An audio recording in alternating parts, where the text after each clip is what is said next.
Yeah. Okay. So we start the proceedings. Good evening, everyone. On behalf of Asian Markets, we welcome you all to the 2Q FY24 earnings webinar of Elgi Equipment Limited. We have with us today Mr. Jairam Vadraj, Managing Director, and the senior management team representing the company. The flow of the event is Mr. Jairam will take us through a presentation highlighting the financial performance for the quarter and the half year ended September 23, 2024. And then we shall begin the Q&A session. Participants who want to ask question can use the raise hand option or can write the question in the chat box provided on the screen. I now hand it over to Mr. Jairam for the presentation. Over to you, sir. Thank you. Thank you very much, Kamlesh. Good evening, ladies and gentlemen. I appreciate your patience while we go through a new format that we are trying, hopefully a better format. We are using a bit of a deck, visual deck, to take you through the normal narration that I do. I hope this is a better format for you. So having said that, let me go through the deck. So this is a standard safe harbor statement in terms of forward-looking statements. They have to be responsible. Moving on, I'll start with the EBIT reconciliation at the level of EBITDA. So this is a bridge. A big part of our the two contributing factors for the growth in EBITDA is a volume growth, where our sales grew by almost 9% compared to the previous year, same quarter. And the contribution was also higher at 1.8%. Now, we also had an increase in employee cost, which is the normal stuff. And we had some abnormal increases in the US because of, we had to bring in certain additional contract people to help with the implementation of the ERP system.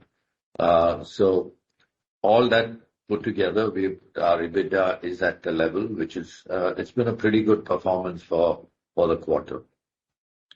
Now, if I have to look at the sales number, starting from Australia all the way across all the geographies as well as businesses, we have done better than previous year. But it has not been to our expectation.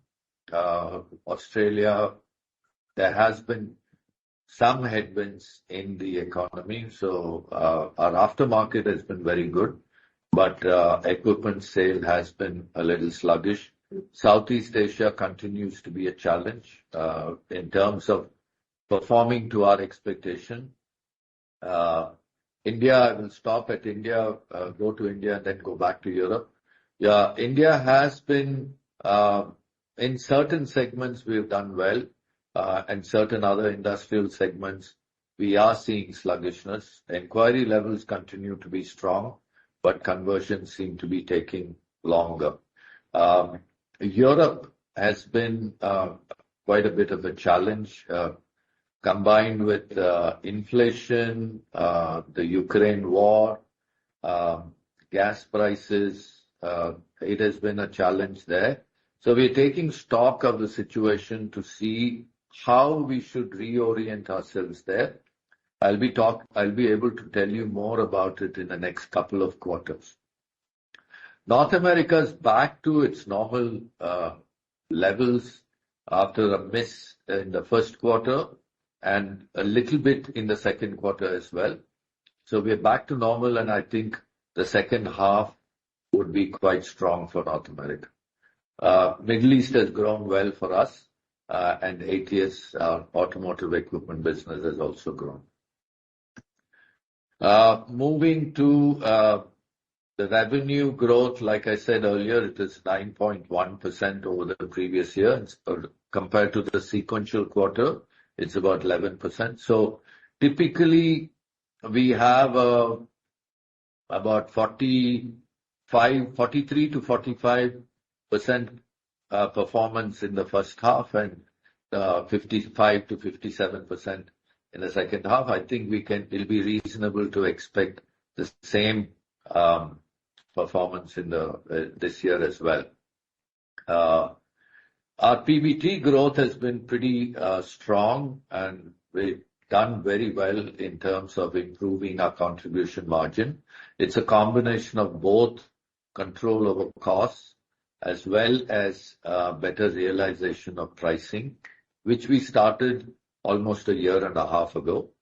Continued effort into the market to discover the right price for our products, and I think we should be able to maintain these levels of contribution in the future as well. In the sales mix, we have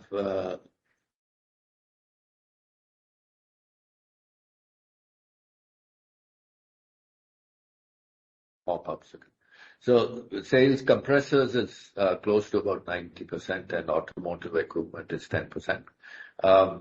If you look at the geographial mix continues to be 45-55. Q1 was a little bit more in favor of India because of we had some challenges in North America, but North America coming back, the 45-55% ratio is what we think on a steady state basis will be in the near future as well. So our consolidated financials at the Q2 level and H1 level are pretty strong. It's been a good quarter. First quarter was a little weak because of North America. The top line was weak. As a consequence, the bottom line was also weak, but we have caught up on the second quarter, and I think we will continue to maintain this momentum into the second half as well. So our net debt position, there's been not a big improvement since the first quarter. We do see an opportunity for a significant reduction in our inventory. We had planned inventory based on a certain expectation of growth in certain parts of the geographies worldwide. Those have not happened, and so there is a certain cycle time before we are able to rectify, but we are quite confident that we'll be able to significantly reduce our inventory. And that's been the main cause of not having a much better cash position in the company. Our receivables are in reasonably good condition at an overall level. So this is really what I wanted to present to you, and I will be happy to take specific questions that relating to our performance. Thank you very much, and thank you for your patience while we go through these new formats. Thank you, Prakash sir. Thank you, sir. Participants, you may please use your raise hand option or put your question into the Q&A box that is available to you. We'll probably wait for a couple of minutes for the queue to assemble, and then we'll open the mics for those who raise your hand, or, you know, if there is any questions, I'll be asking them on your behalf.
The first question is from the line of Mr. Ritvik Seth. Ritik, your mic is open. You can probably ask your question. Yeah. Hello, good evening, sir. Am I audible? Yes, you are. Yeah. So a couple of questions. Firstly, you mentioned that Europe is seeing challenges. Are we on track? First of all, is it in terms of top line or in terms of cost over there? The cost has escalated. Second follow-up to this is that are we on track to break even in FY25, or it's still too early to gauge? So the challenge has not been at the cost level. In fact, we started the process of curtailing our cost and tightening it up. It's really in terms of the expected growth in the market. We are growing still double digit in Europe, but it's not to the level that we had planned as part of our overall, what I call as the Europe project. We are, at the moment, still optimistic that the bottom line performance or bottom line loss for this year will be restricted to what it was in the plan. And also, we are working towards breaking even for next year. So it is just that, the top line support that we had anticipated is becoming a little sluggish. And therefore, we are working on, tightening up the costs. Okay. So basically, because of lack of top line growth, we are curtailing costs like in terms of distribution and expanding our network. Would that understanding be right? Absolutely. Both our Okay. marketing spend on people, all that is being throttled back. Yeah. Okay, sure. Okay. So second question is related to a competitor who has recently entered the screw compressor segment. So have we seen any impact of this on pricing, any aggressive pricing from their end? And what is your view on this? Which competitor are you referring to? I'm sorry, I lost you there. So, sir, Kirloskar Pneumatic, they've recently entered the air screw compressor, which is our main segment. So if you can... Yeah, Kirloskar Pneumatic is not a new entrant. They've been around for a while.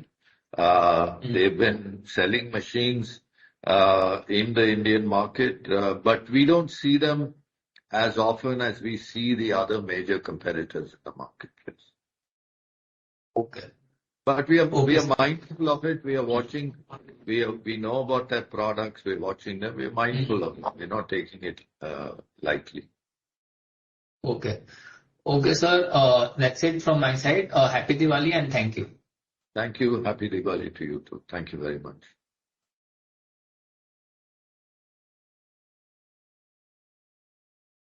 The next question is from the line of Mr. Uttam Kumar.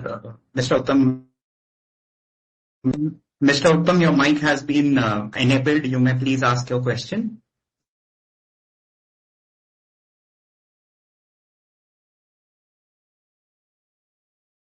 Mr. Uttam, you may unmute yourself. Am I audible? Yeah, you're audible now. Yeah. Yes, you are. Good evening, sir. Thank you for taking my question. So firstly, on the domestic, on the standalone business, I think this quarter we had kind of entered on a flattish kind of a revenue growth. And also in your initial remarks, you had mentioned that certain segments have been doing well and certain industrial segments has been seeing some sluggishness. Can you elaborate on which segments where we are seeing a moderation in demand and which segments are doing well? And what is the kind of outlook for the second half? That is the first question. So when you look at standalone sales, we have sales in India as well as sales that we make to our subsidiaries, as well as sales that we directly make to distributors all over the world. So it's not a reflection of only the performance of India. So like I was saying, we have put a kind of constraint on our inventory. We're trying to bring inventory under control. So sales to our subsidiaries in the second quarter, which is reflected in our standalone books, has been lower than what it was in the previous quarter. So that is one of the major reasons why there is a kind of a flatlining performance on the top line in the standalone. But having said that, looking at India, yes, I did talk about sluggishness in the economy. I wouldn't say it is restricted to any one segment. Across the segment, like I said, even in the first quarter, across all segments, there is still a lot of, there is a positive sentiment that continues to exist, but people are taking time to finalize. So that is really what we are observing. And it's across all industry verticals. I wouldn't say it's anything specific. Got it, sir. Got it. Sir, and secondly, it's on the abnormal expenses, which I also mentioned. Getting some for the CRP implementation. Can you just throw some light on what kind of expenses we are talking about? What is the quantum, and how much more expenses can we expect on the second half? I don't have the specific number in terms of cost that has incurred because of the ERP implementation, so I'm not able to tell you. The costs are by and large behind us. It is so in the future, we don't expect to see those kinds of costs that we had paid. Basically, these are consultants who do to help with the implementation. So. Got it, sir. I'll come back into queue. Thank you. Thank you. Participants, if you have any question, you may please use your raise hand option or drop your question into the Q&A box that is available. Sir, there are a couple of questions in the Q&A box which I am putting forward to you. The first question is, directionally, how close Europe is to break even at EBITDA level? Okay. So this question was asked by another person in this call. Our plan is there will be original plan itself, there was a loss this year, and we are quite hopeful that the loss will be contained to the planned levels this year. And the overall plan was breaking even at the EBITDA level next year, and we are working towards making that happen even as we speak. So I'm quite confident that we will get that done. Sure. The next question in the chat box is, sir, what is the service and the spare revenue as a percentage of sales, and where do you see this revenue in the next 2 years? So right now, I don't have an exact number at a consolidated level. In India, our aftermarket business would be about 26 to 28% of our total revenue, India revenue. As far as the consolidated numbers are concerned, I'm taking a stab at it. I don't have the number. It'll probably be at around 13-14%. We have the numbers, but I don't have it in front of me. So as far as the future is concerned, as we continue to sell more machines, the installed base of our machines go up, and that is really where the aftermarket business gets interesting. So you can see the contrast between the percentage contribution in India, where the installed base is very high, and the percentage contribution globally, where the installed base is low. So as we get more machines into the field, you will see higher contribution of aftermarket, which is also more profitable. Sure. Thank you, sir, for that. Participants, if there are any questions, please use your raise hand option, or you may drop the questions in your chat box.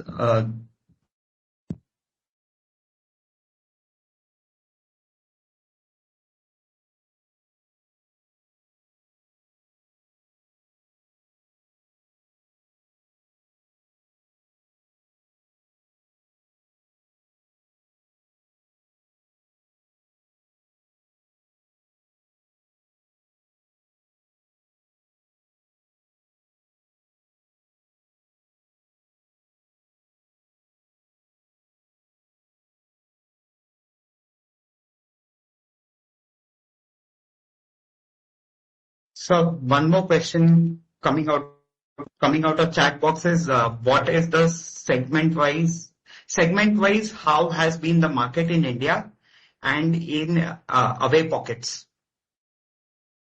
And away pockets, I'm presuming it is meant as global markets outside of India. There's performance in India, I would not attribute it to any one segment. It has been across the board. Both positives and negatives have been across the board. As far as the markets outside the country are concerned, we don't really track it at an industry level. Excuse me.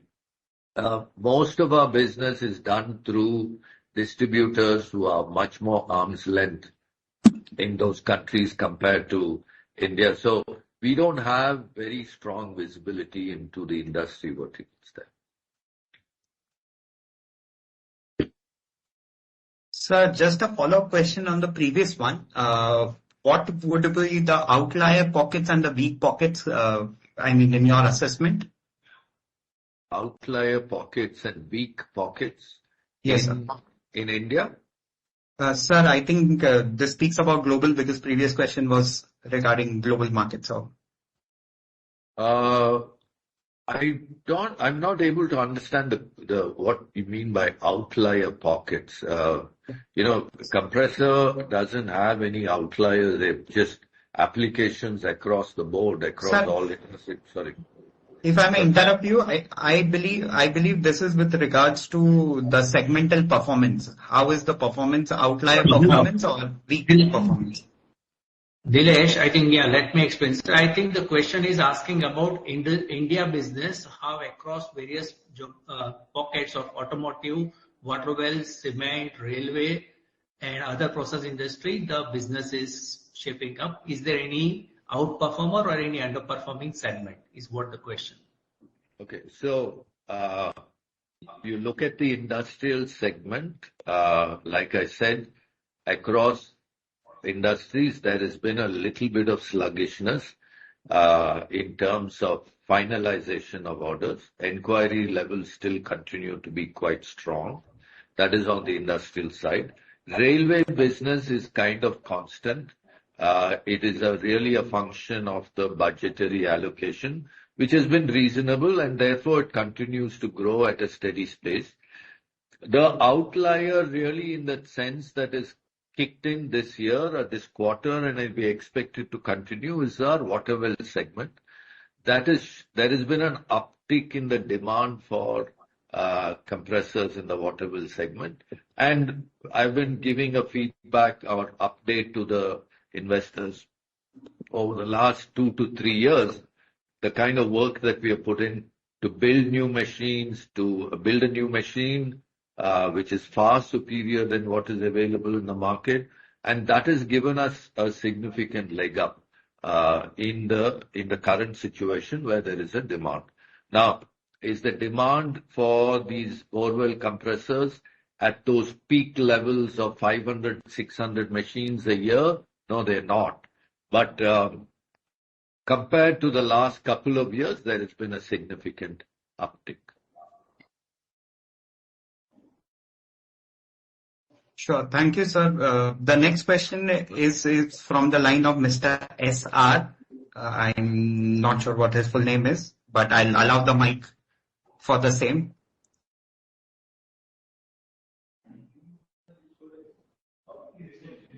Mr. SR, your mic has been allowed. You may please unmute yourself and go ahead with the question. Yeah. Hello, sir. Sriram here. How has been the recovery in the textile space? Nothing. It's still it's better than the first quarter. Certainly better than the previous year, but still early days. Thanks, sir. Thank you.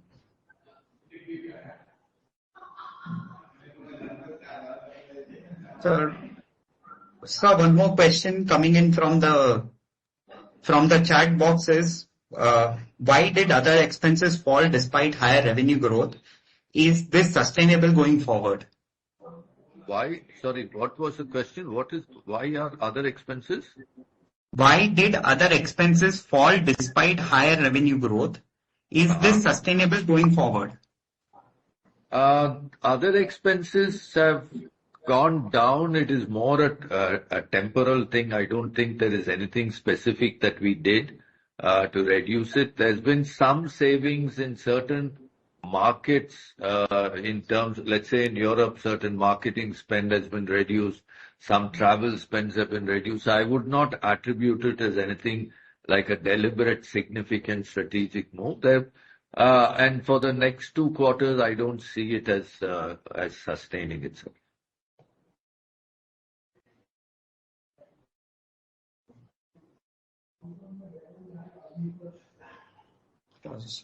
Participants, if you would want to ask any question, please raise your hand, or you may put your question into the Q&A box again.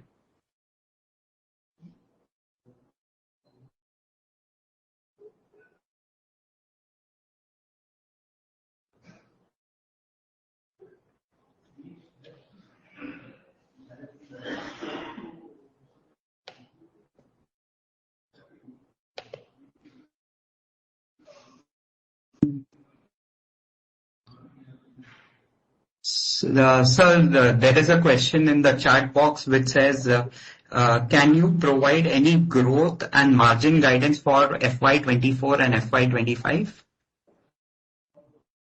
FY24, like I said, if you take the H1 results and consider that at 45%, that would be a reasonably good estimate for the rest of the year.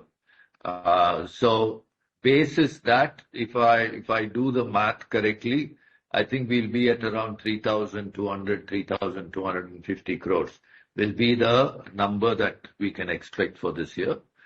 As far as profitability is concerned, I think the profitability will be more like the second quarter levels rather than the first quarter levels. So we should be able to sustain those levels of profitability.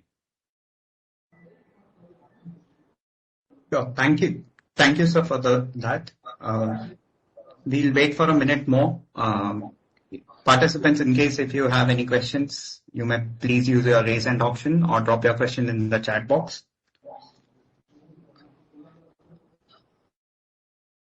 In the meanwhile, Mr. Jairam, just if you can help us understand specifically how has been the performance of Rotter and North America, both Elgi and patents.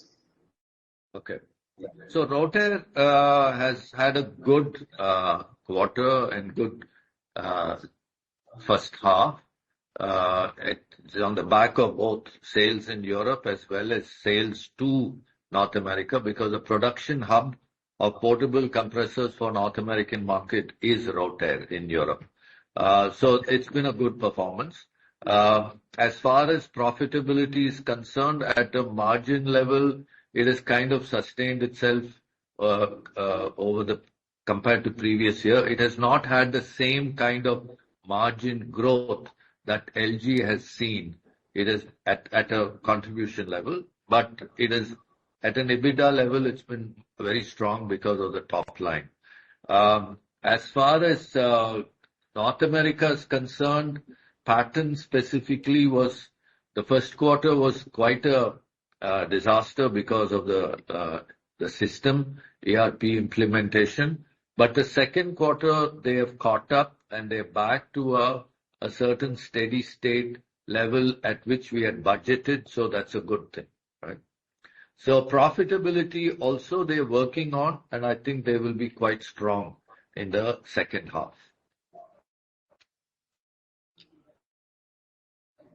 So, sir, in general, how has been the North American market you read because of inflation and other worries there? Yeah. So that's a good question, Kamlesh. We were all kind of keeping our fingers crossed, toes crossed to see when will the North American market start getting sluggish, but it's been quite surprising that it hasn't. And the second thing that kept us kind of concerned and was the strike by the United UAW workers and the consequential wage settlements that could have a rippling effect on the economy. Now, those wage settlements have been done. There will be some impact of that, obviously, but surprisingly, there's been no impact, and we're still continuing to have strong inquiries and growth in that market. Okay, that's good. Okay.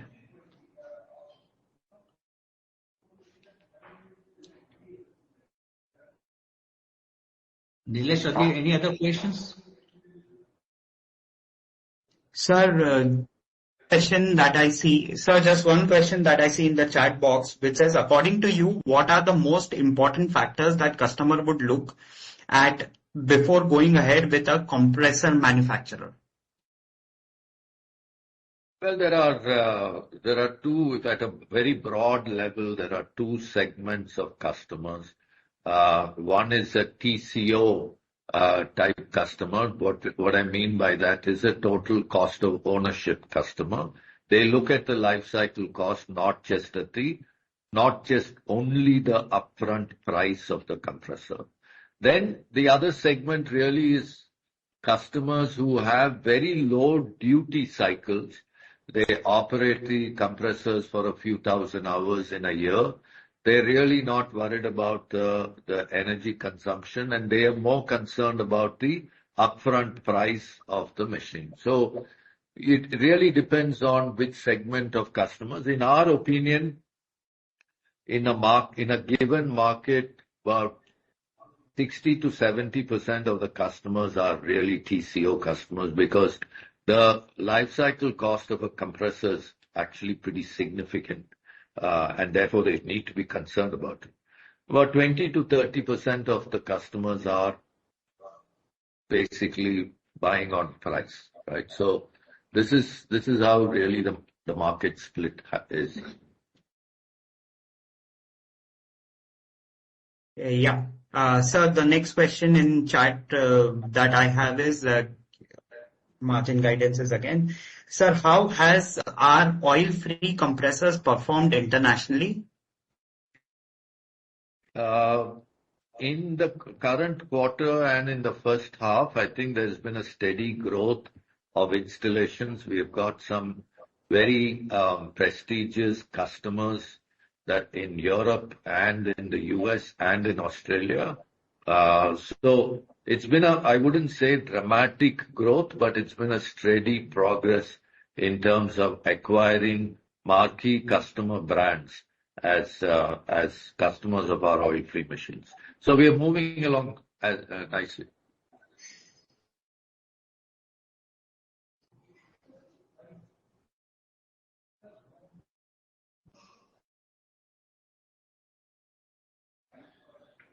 Yeah. So the next question that I see is from the line of Mr. Manish Goyal. Manish, your mic has been allowed. You may unmute yourself and ask the question. Yes, thank you. Thank you so much, sir. Thank you so much, sir, for the new format. It is much better. Thank you so much.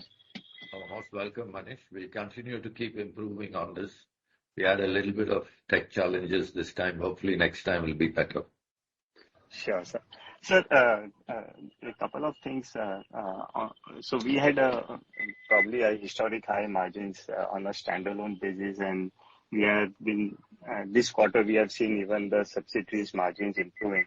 So, and related question in the context is that our employee cost is continuing to be going up, and as a percentage of a sales also it is inching up. It's almost 20% now. So the questions I'm trying to relate is that maybe and you did alluded that in Q1 there was some ERP related implementation cost. I believe that is also the part of the employee cost. So how do we see, sir, over a period of next 2 to 3 years, like employee cost as a percentage of the sales, like directionally, what could we see that going forward from current 20%? That is one. And you did mention that we can maintain our contribution level at the current levels. I believe you were referring to the India operations, and then at international, we can see further improvement. So overall, if I see with a 2-year, 3-year perspective, then probably we will also have the operating leverage playing out. So am I right in the assessment, sir? Yeah. So let me address the multiple questions, dimensions to your questions, Manish. So let me answer one at a time. As far as people costs are concerned, we had made a certain growth plan for this year, and basis that growth plan, we had made certain decisions, investments in people. Right. Some of it has not happened, right? So to that extent, we will need a little bit more time for those plans to get materialized. That's one part of it. The second part of it, like I just said, we had to take on certain costs of people as part of our implementation of our ERP. I don't see that as an ongoing thing. There will be some reduction. We have just completed a project internally in India as a productivity improvement project. There will be some reductions coming out of it. So none of these are like significant, but there will be some marginal reductions that happen. But the main thing that we need to focus on is to grow the top line. Now, will it continue to remain 20%? No, I don't think so. But is it going to drop down to India levels, which is around 9 to 11%? No, it is not. So with 55% of our revenue coming from outside the country, and that too in countries which are high cost, we can't expect to have people cost ratios at Indian level. So if you look at our competitor, if you look at Atlas Copco's global people cost percentage, it's around 18%. So we will probably hover around 16 to 18% as we continue to grow our business. So that's the 2 to 3 year kind of horizon that I expect. As far as contribution margin is concerned, we are quite confident that we can sustain this. We have an ongoing cost reduction program which will also contribute to it. So I'm reasonably confident that we'll maintain this. But the third thing that we need to look at is, as we install more and more machines, a higher and higher percentage of our revenue is going to come from aftermarket, which is significantly more profitable than the eco. So that's going to be another contributing factor. And the last piece, like you said, there will be that the whole idea is growth. And that's where we are really planning our presence, not only in specific verticals in India, but also geographies worldwide. And if that growth comes in, you will see that coming to the bottom line as well. So overall, I think it's in a good shape. Right, sir. And so I probably missed on the India growth outlook. Maybe if you have already mentioned, then probably I will skip that. But if not, then how do you see the outlook for India growth, and with upcoming ongoing state elections and general elections coming up, do you see any temporary slowdown or? So I think we need to look beyond. If you really look at our time horizons, we need to look beyond just a year in terms of elections and all that, Manish. I think if you really look at the India agenda in terms of the PLI schemes, in terms of various kinds of incentives and programs to foster the Make in India program, getting a lot more investments into the country.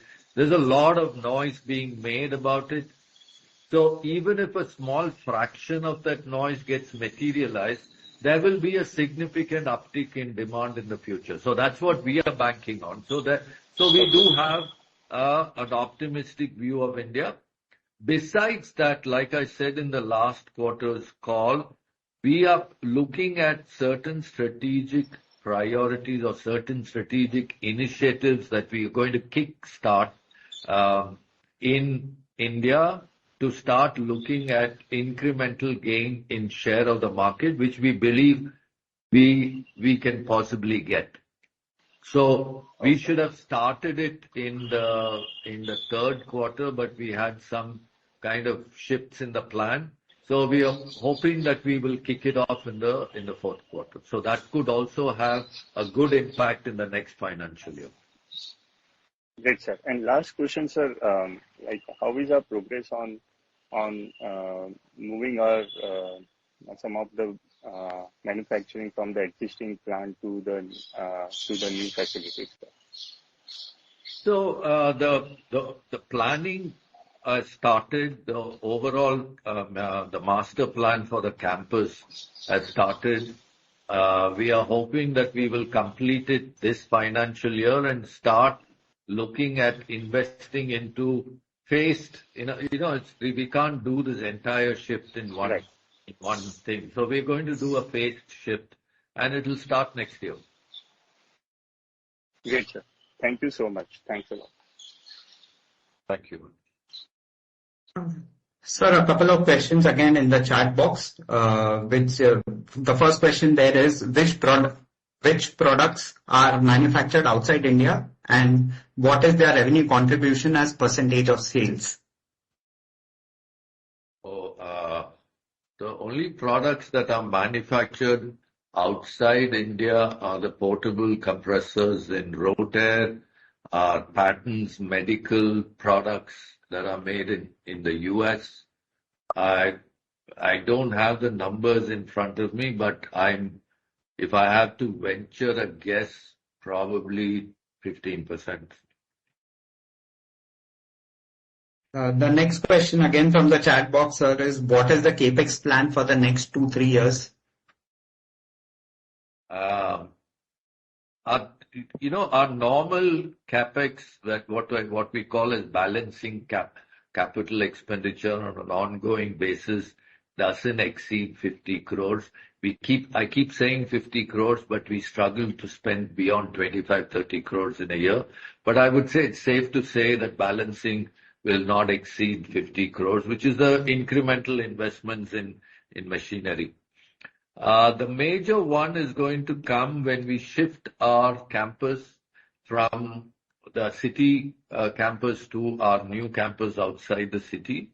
That whole investment could be as high as 500 crores, but it is going to happen probably over a 3 to 4 year period in blocks. So once we have the plan ready and the overall investment ready and the phases ready, I'll be able to give you more specific information. Sure, sir. Sir, there have been multiple requests in the chat box regarding sharing the presentation on websites and exchanges. I mean, I just want to pass it on to you. I probably see. We'll upload this on the website. Sure, sir. I probably have one last question in the chat box, which says, in terms of segments with higher operational hours, could you explain what kind of benefits would a compressor provide against not having a compressor? What would be the difference in margin between the equipment sales and this? I'll probably take that question ahead. The first question is, in terms of segments with higher operational hours, could you explain what kind of benefit would a compressor provide against not having a compressor? No, the compressor is not an option against anything else.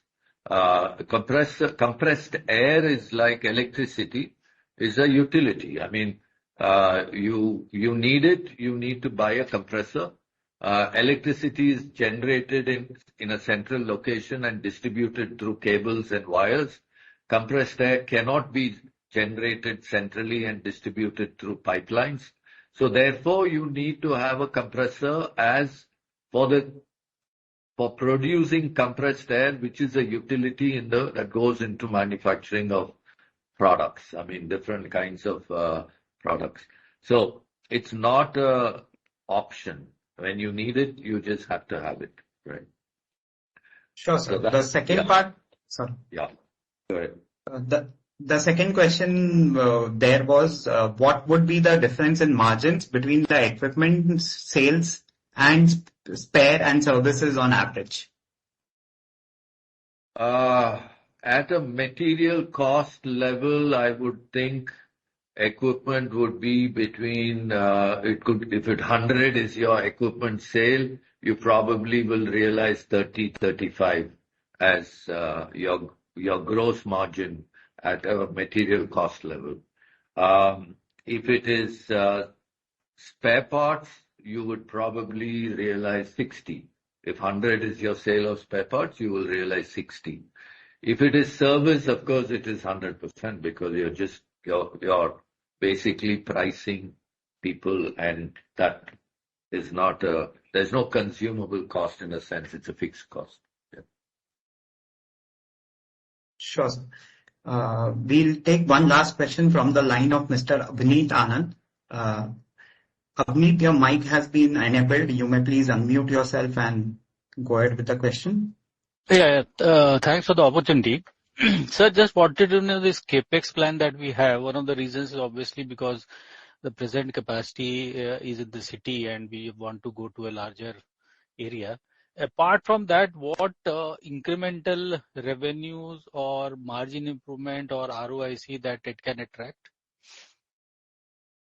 The investment that we are making to shift from our city campus to our new campus outside is really not going to increase any capacity because it is basically we are going to be investing in buildings, right? Not the most kind of attractive investments, but it's something that we need to do for the long-term growth of the company. But unlike machines, buildings don't produce anything. So we don't see there a direct link between shifting to the new campus and revenue growth. So this present facility that can become as a real estate, or what happens to that, sir? Well, right now one is the real estate, but that's not our line of business. But we have factories running today on rented facilities. Our motor plant is running in a rented facility. Our pressure vessel division is running on a rented facility. So there will be opportunity for us to consolidate that and gain synergies in terms of eliminating certain overheads like security, canteen, fixed cost in electricity. All that can be rationalized and brought into this campus here.